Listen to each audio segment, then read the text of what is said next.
Welcome to Chasing Prophecy Radio, where we discuss the unidentified, the unexplainable, paranormal, conspiracies, and much more. Starring your host and co-host, Jenny Nicasio, Sean Kelly, and Jason Sledgehammer I. Petro. Brought to you by UPRN Network. Now for your host, Jenny Nicasio.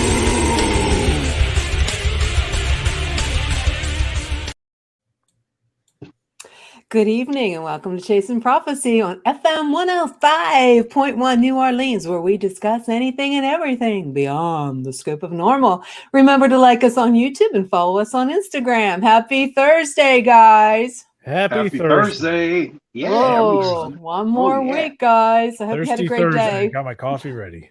I got my Hello Gorgeous mug. Okay. That's for all you gorgeous people out there. Very much. I hope you're having a good day so far. It's Thursday. Friday's tomorrow. Yeah. This week seemed to start off kind of slow, but it really picked up the pace towards the end here. So bring on the weekend. Definitely. Yes, bring on the weekend. Oh my goodness.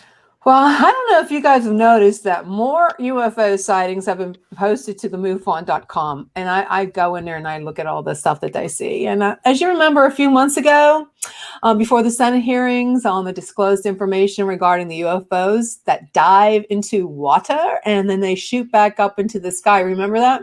Yeah. Yep. Yeah, sure do. And we discussed that a couple different times. Well, last night I was watching Debbie Ziegelmeyer. I hope I didn't screw her name up because you know that. I have a record. I'm going to have to break that.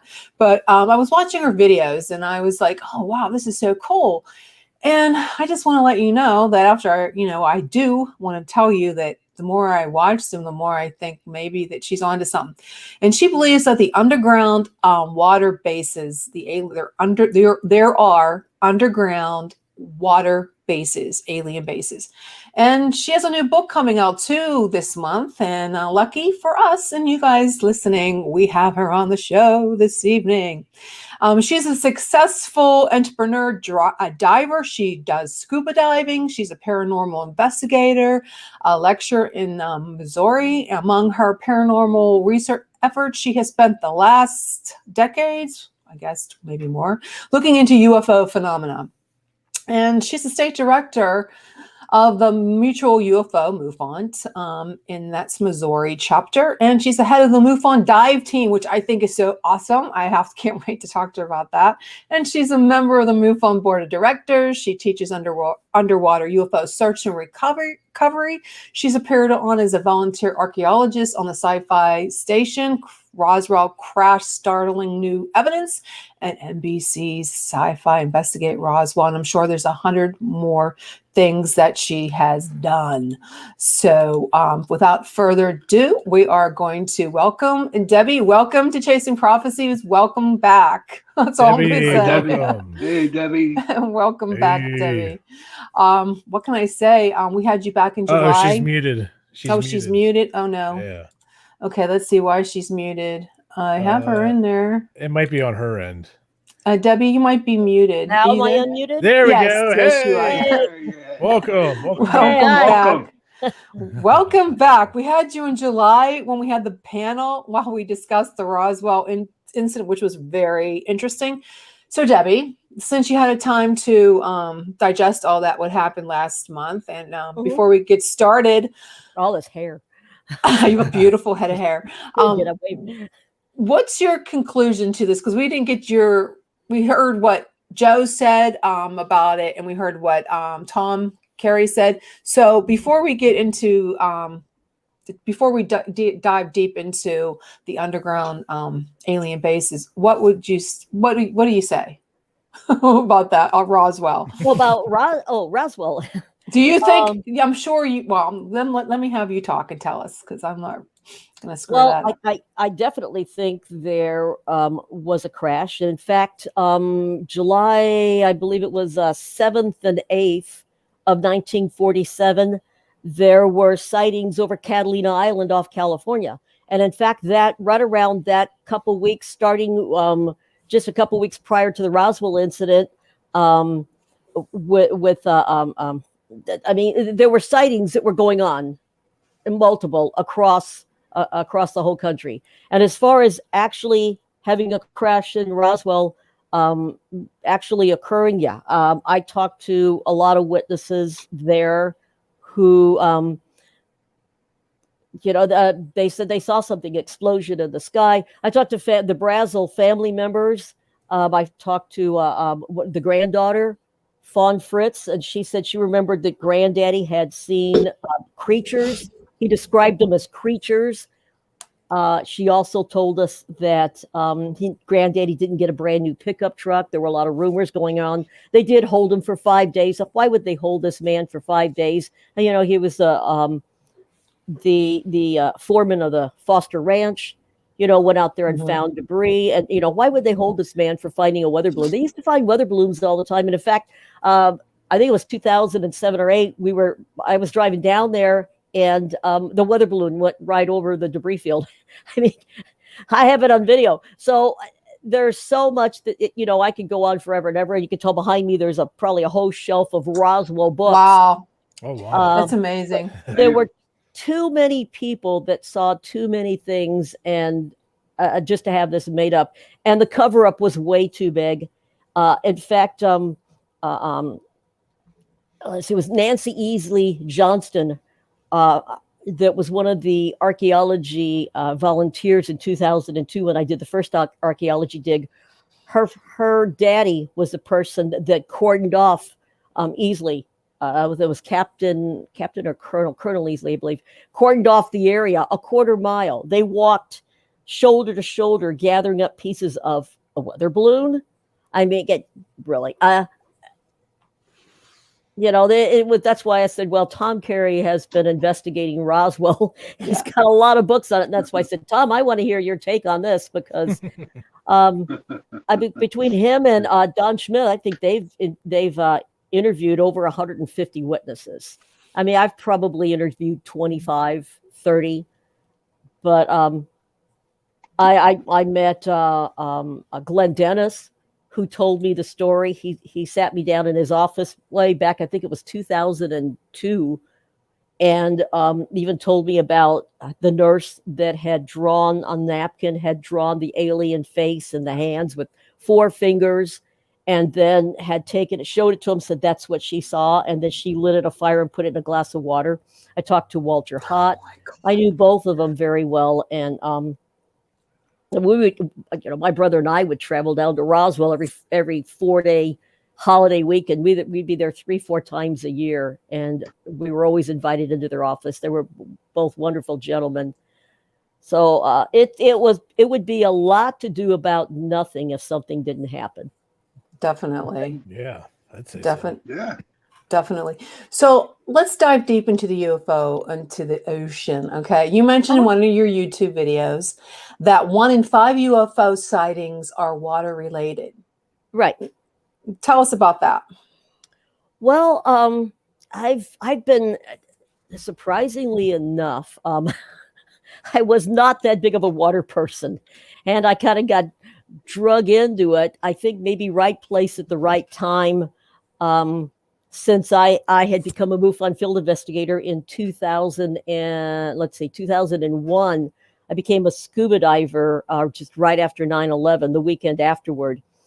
But it's such a vast amount of the earth. 70% of the earth is water, and it just seemed to me this would be the place to hide, especially as much diving as I've done. I mean, I've been went all the way from open water diver to instructor. I've dove all over the Caribbean. I dove in Alaska, but I found that with all that vast amount of the earth that's covered by water, and I thought this is a perfect hiding place. So I started doing my research in that area. And the more and more I researched it, the more intrigued I became, because I was finding that 1 in 5 of these sightings were in and around water. Now, that's not just necessarily oceans and seas, but this is rivers, lakes. Right here in Missouri in 1973, we had they call it the Bushy Creek incident, which was actually a sighting right there in 1973 in Piedmont, where a craft, Gene Coleman, was very young woman at the time, was coming back from a party and saw a craft hovering over Clearwater Lake. I mean, that's about an hour and 30 minutes from my house. And I remember going there as a teenager and swimming in that lake. It was a great swimming, skiing lake. So I started researching it farther. Well, my family lives in California. I started looking up Catalina Island sightings, and not just the 1947 sightings, but these things have gone on and on and on. I mean, there are still sightings. And the funny thing about it was I went in May. I went back. I had some family business to attend to, and I went to the Wyland studio that's right there in Laguna Beach. And we were looking at the artwork, and I said, you're right here on the ocean. Have either of you ladies, that there were the ladies, the salespeople there, and I said, have either of you ladies seen any UFOs? And they both had. They said just sometimes if they worked later and it was dark, they both of them, one a couple different times, one of them at least once had looked out over the back, overlooking the ocean in the direction of Catalina Island, and had seen these balls of light dancing in the sky. They said they weren't planes. They said, we know what planes look like. So all you have to do is go someplace where there's water, a massive amount of water, and talk to a local. We went to, I went on the MUFON cruise. And when we got to Cozumel, our tour guide was telling us, he said, why have all of you got UFO shirts on? And we said, are you kidding me? Do you know who we are? And he said, about 20 years ago, he said, in fact, right there. And he showed us right off of the ocean in Cozumel. He said, right there, a silver metallic ball came up from, he said, that little island that's right there, which was just a stone throw from the beach. He said it came up out of the water and started following his car all the way home. His cousin was behind him and also saw it. And he said, this was about 20 years ago. He says, I've never forgot it. And he said, all you have to do is talk to any of the area fishermen, and they've all had sightings. So with that, I started going back through log books. I mean, even before Columbus, I think it was 1067 was the first that I found documented water sighting. But I believe it was October 11th of 1492, Columbus had a UFO sighting. There's sightings that go back centuries that are logged by ship captains. So, I mean, that is the place. And then look at all what was just been released by the government. It's Navy pilots that are seeing these. Sean, what are your thoughts on this? I think it's quite interesting. As I was researching for tonight's show, I came across, they're called bloops. Have you heard of those before? The bloops that are in the ocean over there in the Pacific Ocean? Oh, yeah. Yes, okay. I have. So I kind of was looking more into that situation. And the more I looked at it, the more I read, the more I listened to on YouTube, it is very possible that could be an alien base down in that area where NOAA is, I guess they're part of the government, and they're not going to tell you that there's alien bases down there.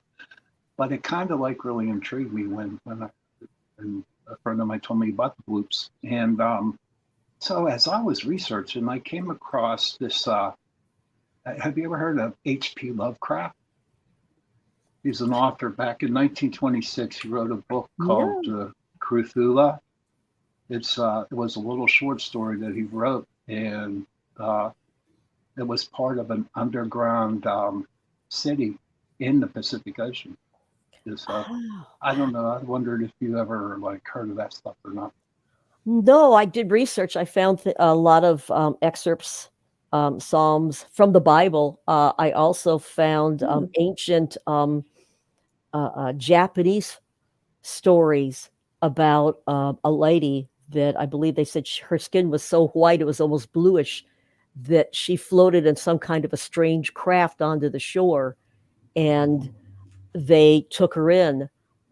There's two different versions to the story. One of them was that she stayed there. She had the inside of the craft, the boat had some very strange things inside of it. It was almost like it had windows, and this is, several hundred years ago.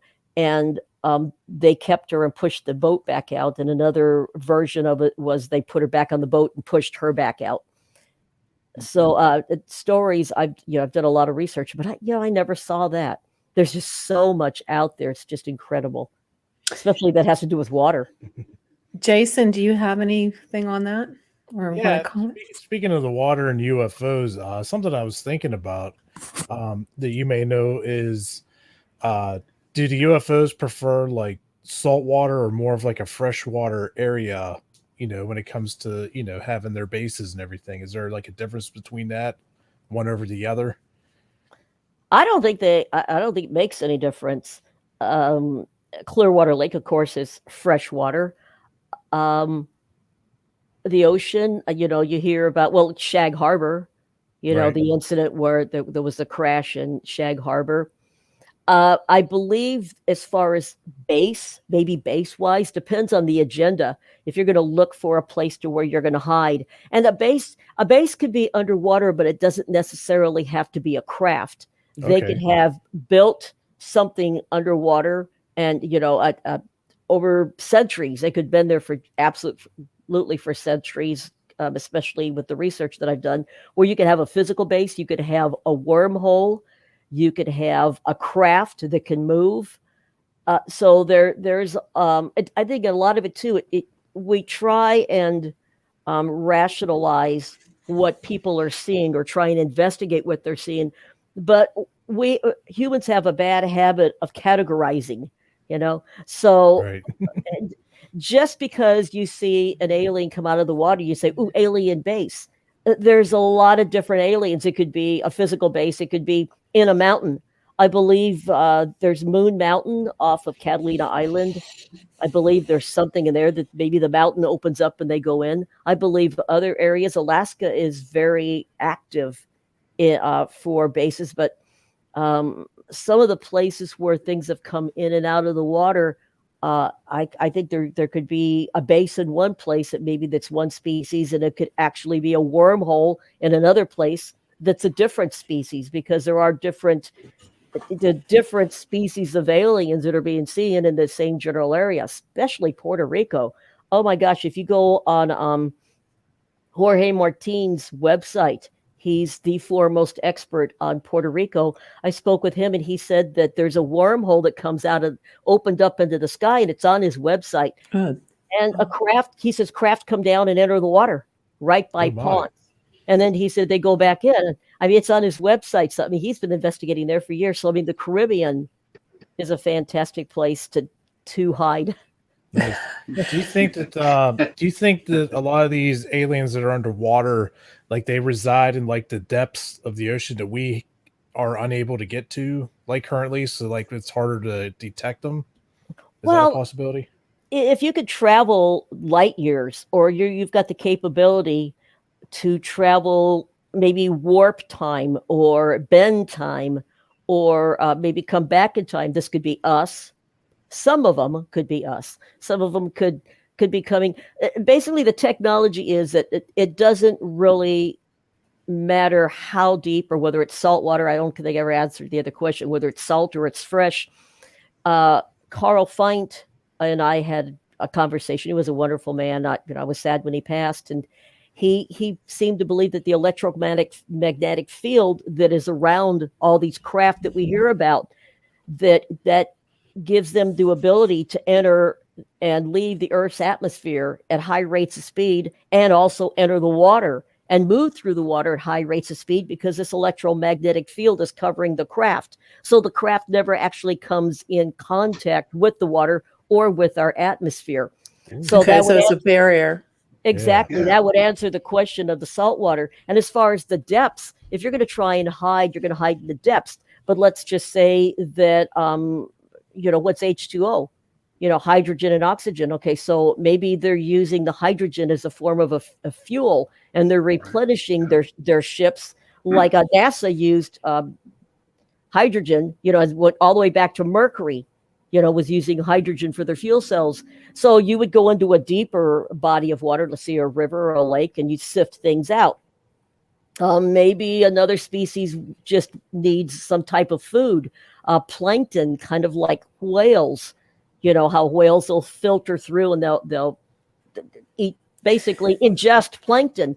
Maybe they're filtering through and they're getting some kind of organic What about nourishment. salt? Maybe they need salt. They There might. was- Yeah, maybe. They may need Possibility. salt too. There So was that, yeah. that would be depending on what it was, what the agenda is probably the depth of water. Also, probably if you're trying to hide, maybe a lot of it too, whatever is available. So Definitely. I mean, if they travel at a high rate of speed, and let's just say you see this craft that's over Missouri, if they can go like lightning and make it to the ocean in Florida, Is there any kind of is there anything that we have that could go to these depths of the water? Like, as you said, only how much percentage was it? 5% that we've actually. Less than 5%, according to NOAA, that we've actually explored Yeah. our oceans. I mean, they go down miles. There's that was in my book, how many trenches. It's amazing how many trenches there are, deep, deep trenches that we just don't have the capability. We don't have like what was that movie when we were kids? It was like legions under the water. We don't have any 20 legions. Yes, we don't have anything that can go. They haven't Too invented much anything. pressure under there. Yeah. Well, we've been underwater for a long time with Kong Shelf, with the scientific bases underwater. Jacques Cousteau, and then now his grandson actually has got a place off of the Florida Keys. But they're only 30, 40, 50, 60 feet deep. Some of these, they're not that deep. We also have bases. We've got underwater bases for our submarines. We found those out with the Russians when the submarines started to have problems. There's closed down Russian, closed down Chinese underwater submarine bases. And, oh wow! And it makes you wonder why these things are closed down. Has the technology gone that much farther past that they're able to go deeper? And these ones that are fairly shallow and detectable by Google Earth or a plane fly over or whatever, they've gone more into the depths. But as far as going deep, deep, deep, was it not Grant Cameron? It was Cameron. Yeah. Cart Cameron. No, it's the guy he's a underwater.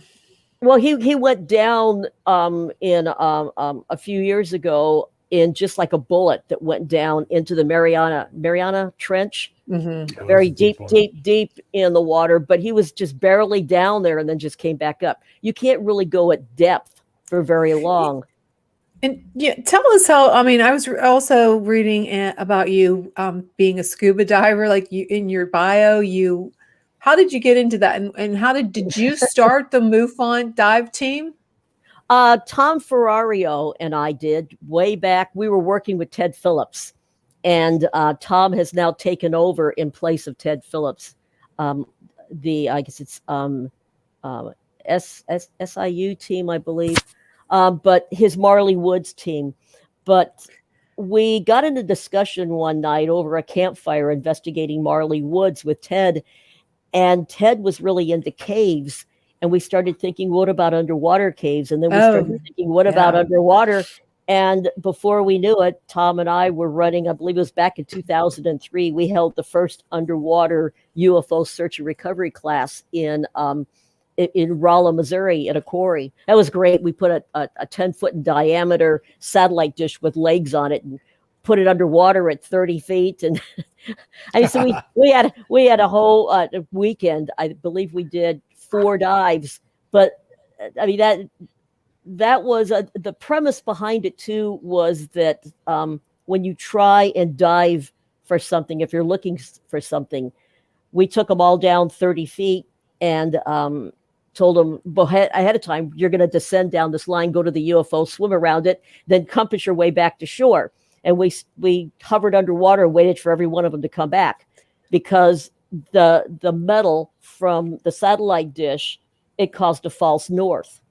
And so everybody ended up back with us. Their compass just turned right around. So we thought that's one way to find something that has crashed underwater something large Yeah. in metal, you could take your compass for that. But a lot of what that we did for small pieces, we trained in how to do recovery of smaller things. So I wish we could be doing more of it. I've done a couple dives looking for things, but everything is really at depth. So we're looking more to sonar, mini subs. I do have one of my investigators, Chuck Frieden from Columbia, is a mini sub captain. So we're ready to go underwater. There's stuff going on right now, Hudson Valley, that we would love to get and take a look at that. There's some lakes in the Kansas City area we'd love to get in. What we found out, our biggest problem is a lot of these lakes where things are coming in and out of happen to be reservoirs that water is coming from, and they don't want divers in there. Oh, okay. Why is that? They get Why a is that? little. Well, if you're getting your drinking water from this, and then you got divers in there, I was certified. I was certified the weekend after 9/11, and the first thing the FBI did was come and pull all the files from the dive instructors for the last year, wondering if maybe these people that we were going to go underwater and bomb dams or, what? I mean, I get suspicious.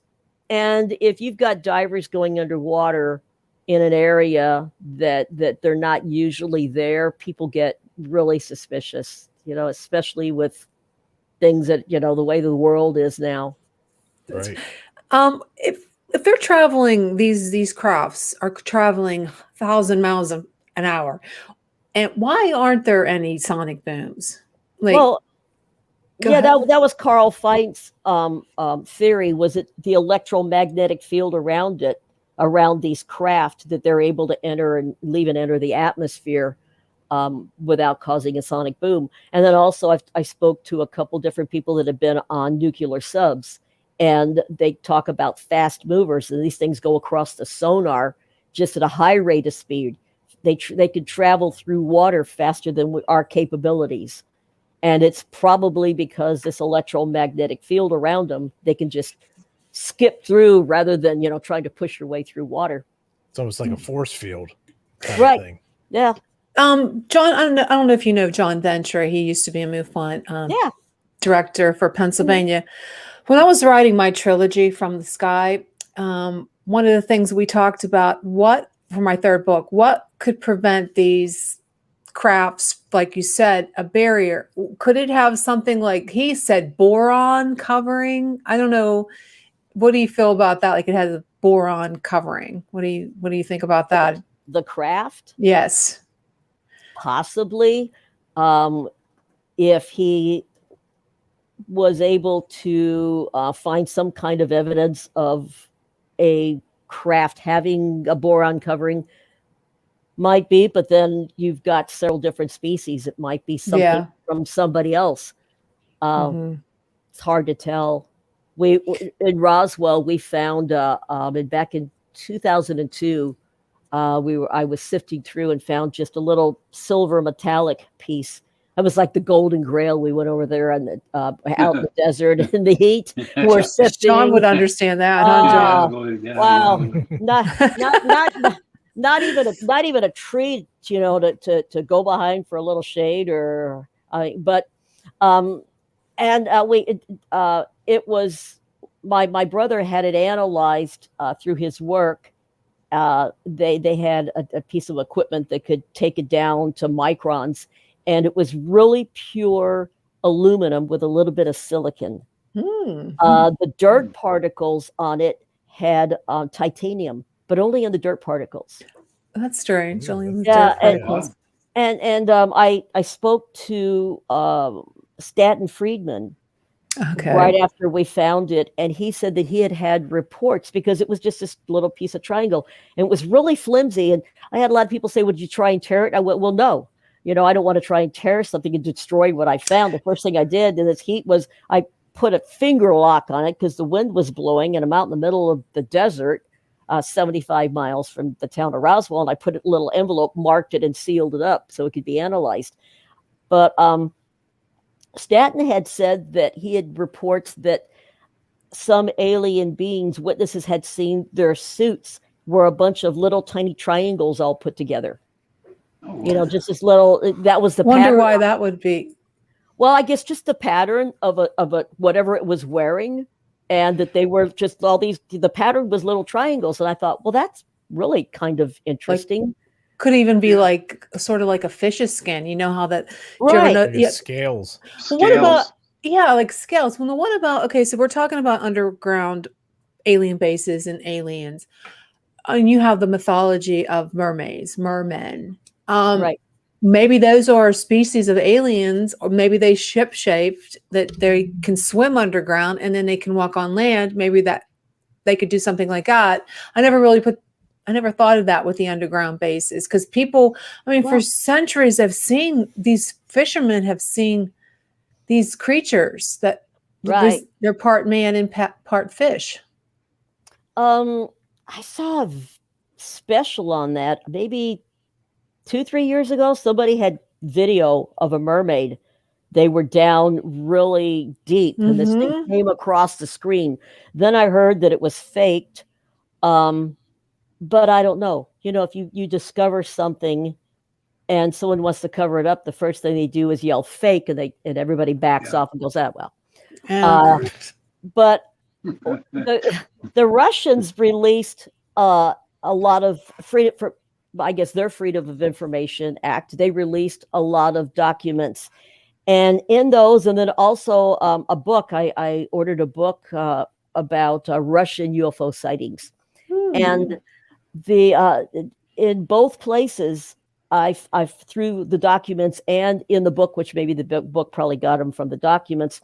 There was talk about Lake Baikal, that there were, I believe it was 4 military divers. They were training, and they were down at about 250 feet.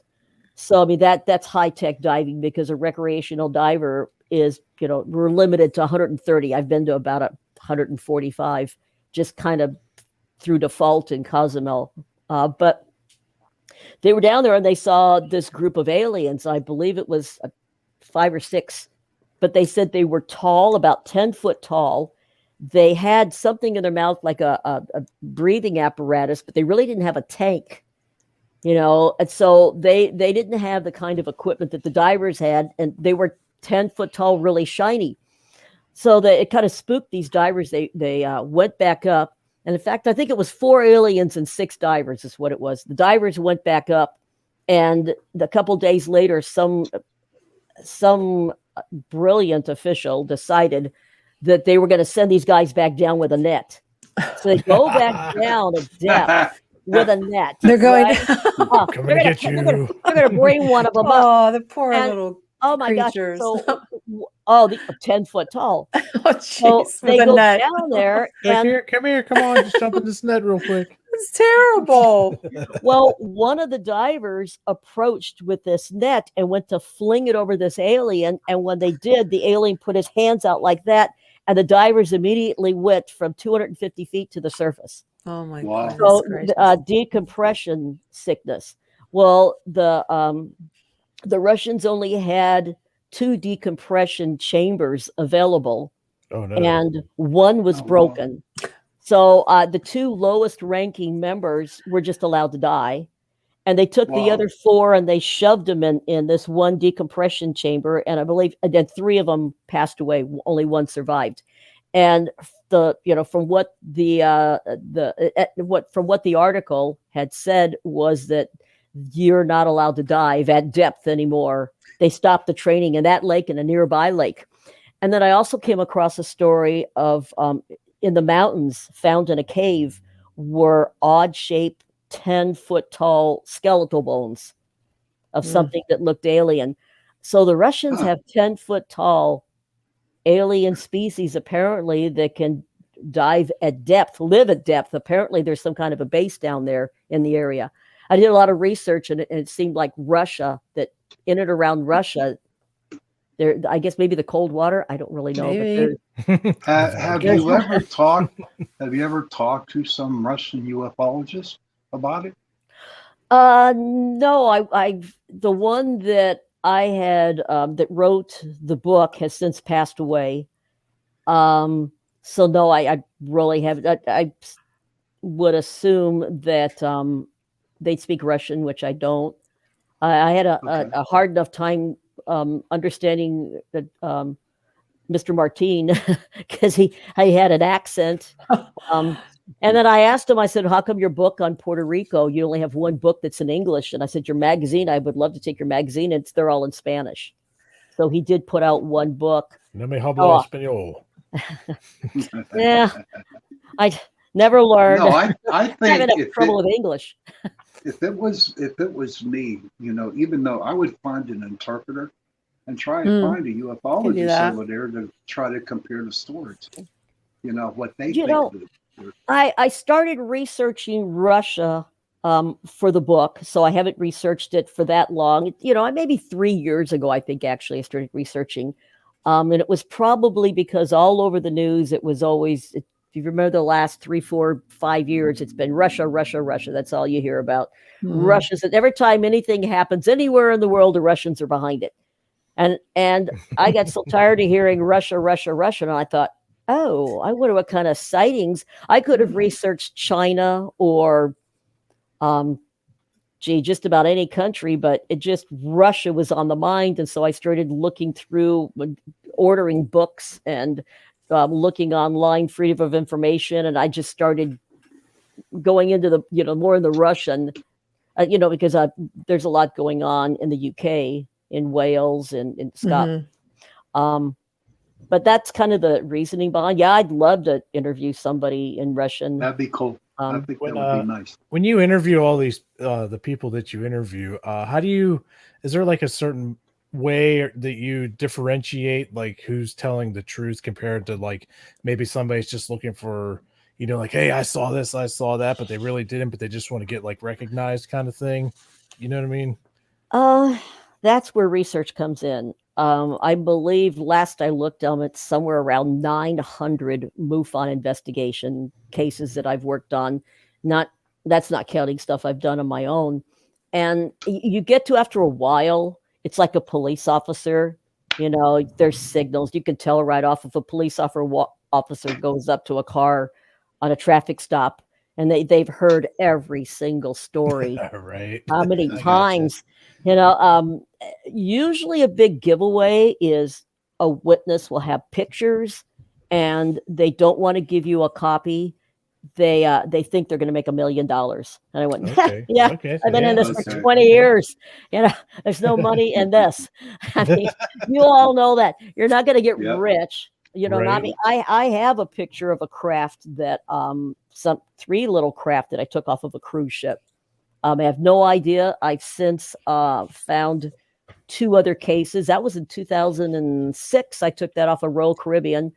2018, someone else took the same thing, almost in the same area, off of Royal Caribbean. And I have one of my investigators 5 years ago, his daughter and her husband went to, I believe he said Ireland, and they saw something hovering over the lake. Same thing. But I think the picture will end up in my book, I hope. But yeah, absolutely. I do have one more question for you, and I'll let you go. What if you had the opportunity and an alien you stood in front of an alien? What would you do? What would I do if I stood in front of an alien? I come in peace. No, really. Honestly, I would probably just stand there and wait to see why this alien was standing there in front of me. Okay. Obviously, for a reason. If you're let's say outside and an alien walks up and approaches you, I would probably wait to see what this creature wanted. If it wanted to communicate, if I wanted me back on its ship, I wouldn't run. Mars attacks. But I think that's what I think. I would just stand back and analyze and wait to see what the next step was. And then I guess if the next step was, if I got motion to go aboard the ship, I think I'd go. I know I would go. It's probably not the smartest thing to do. I told people that. I said, don't be, be careful what you wish for. You don't know who or what is out there. And there's people out there taking flashlights and flashing them up into the sky. Then what are you going to do if somebody comes back down? Like, oh, we have sky watches once in a while, and they're saying, okay, at a certain time, everybody shine their flashlight up. And I said, what if they actually show up? Yeah, seriously. And they said, well, that'd be really cool. And I go, yeah, but what if they don't leave? What if now you've attracted this creature and they're going to visit you? They're going to abduct.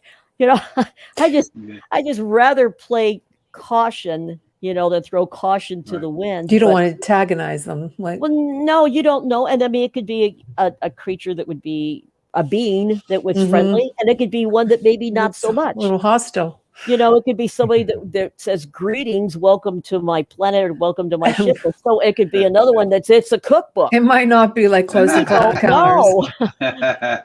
No, it might not be like Close Encounters. What was that, the day the Earth stood still? Yeah. Or was that... There's so many of them. Right? Oh my gosh, yeah. What I want to know is, like, the Atlantis, the lost city of Atlantis.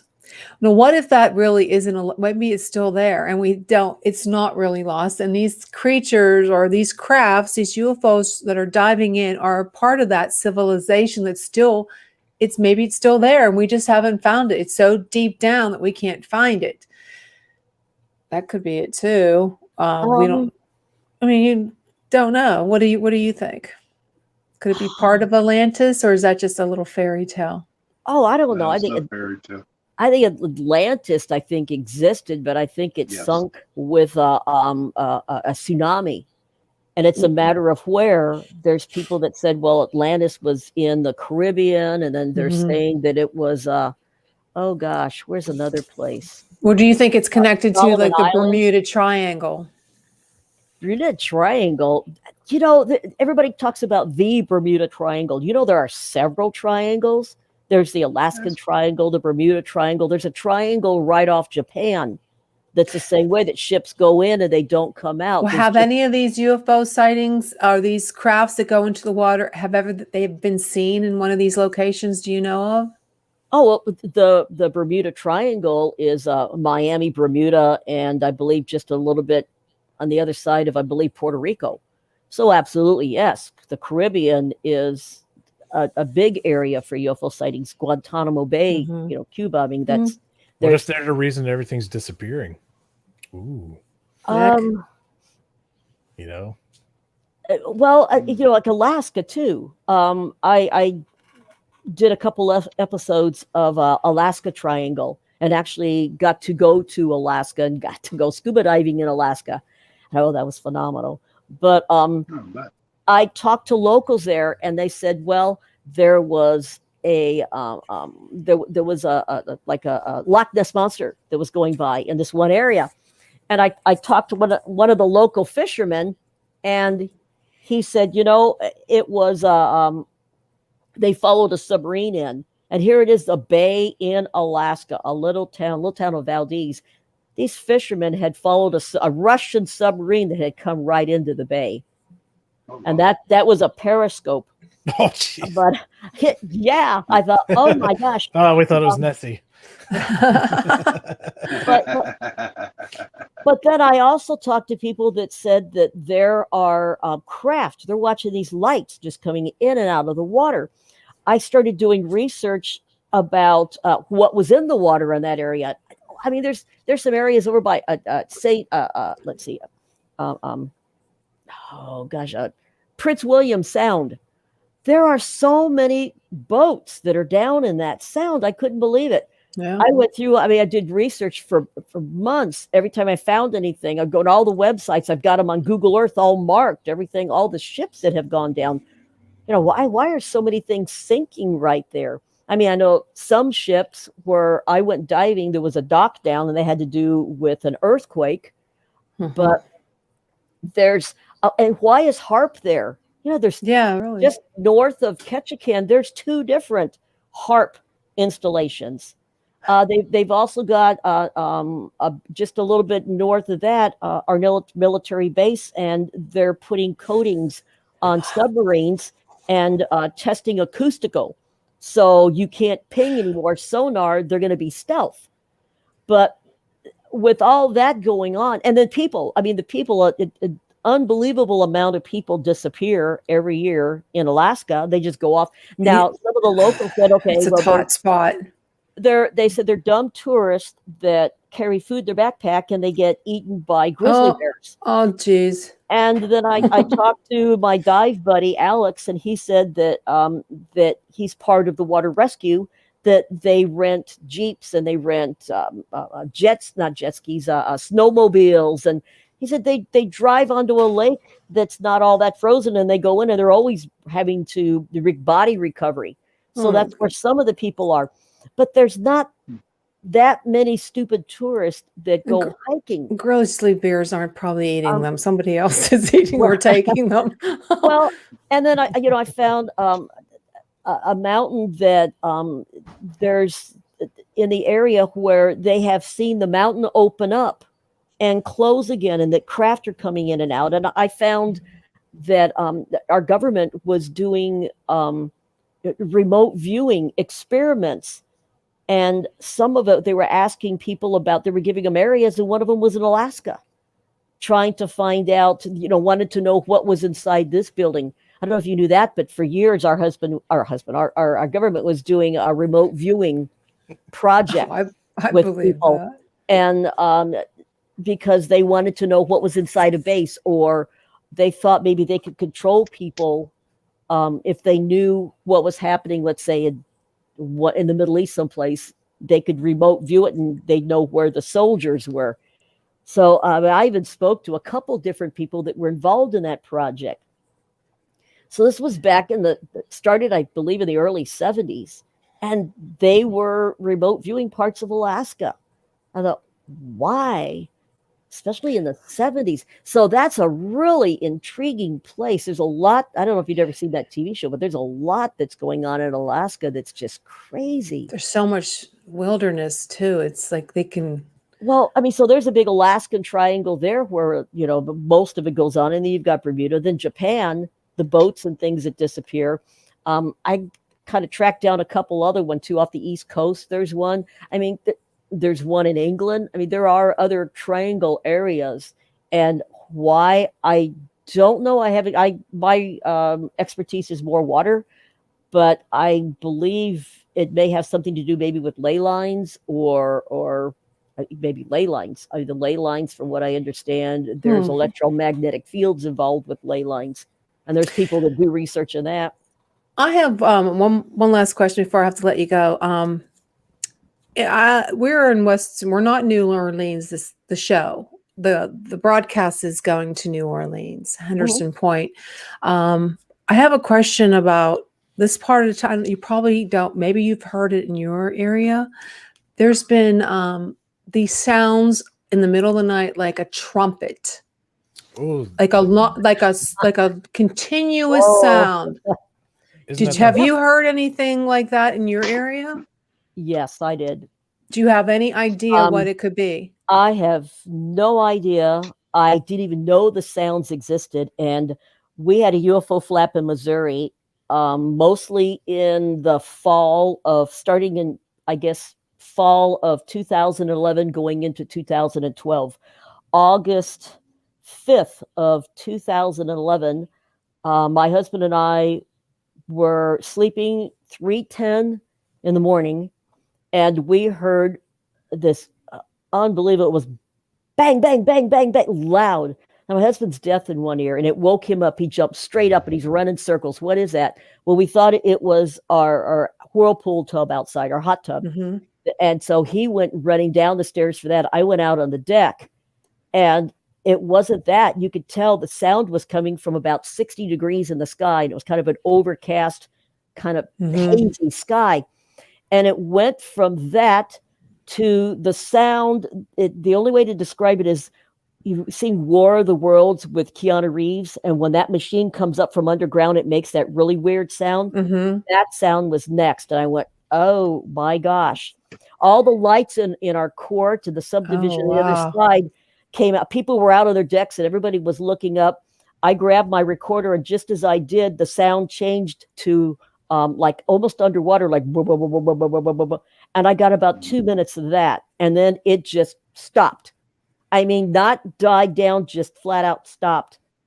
I called 911. It was flooded.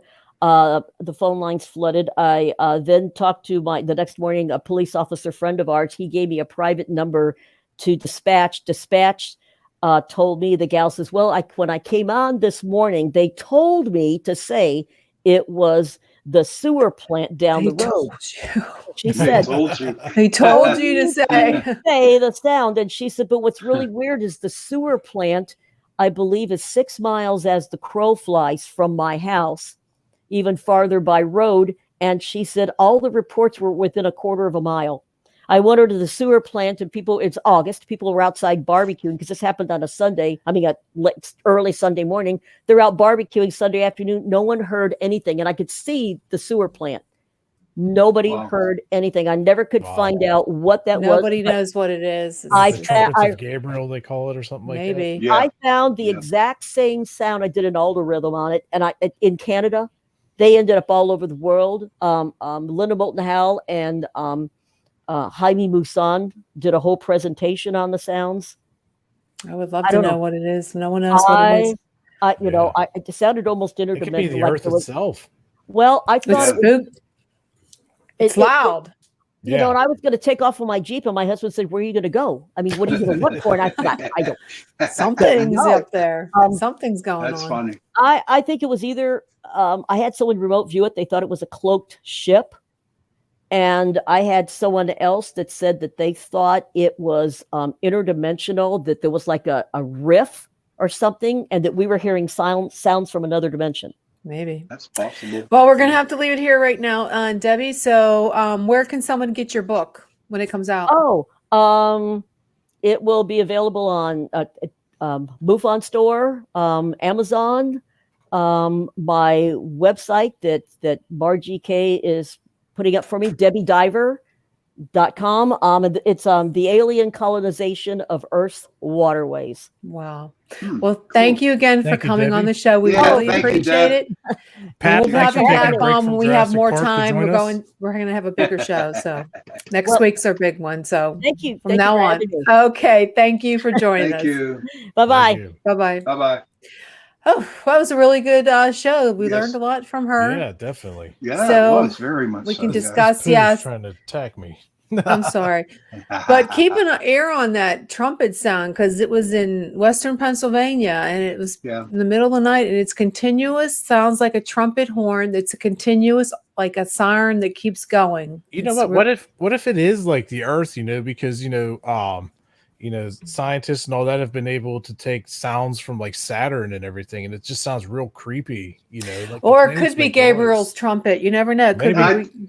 We could be. True. We're in the it's really bad out there, so you never know. It could be. Yeah. But we have one more minute, but I can't wait till next week. So we don't have to rush and we can talk. Right. And next week is going to be after death experiences with oh gosh, I can't remember. Embracing the Light is the title. We'll just leave it at that. But we're going to go ahead and we'll do it and see what happens. August 10th. August 10th next week. And then the 17th we're going to do is called Are You Ready? We're going to try to get someone on the show that's getting a prepper for Ends of Times, and he's going to help us get what do we need? When the grid goes down, what do we need? Because it's going to happen. One of these cyber attacks is going to be the grid. So just be prepared. Okay, guys, we'll see you next week. I'm just going to go ahead and play our ending. So we'll see you next week. And thanks again for tuning on to Chasing Prophecy. Go hunt.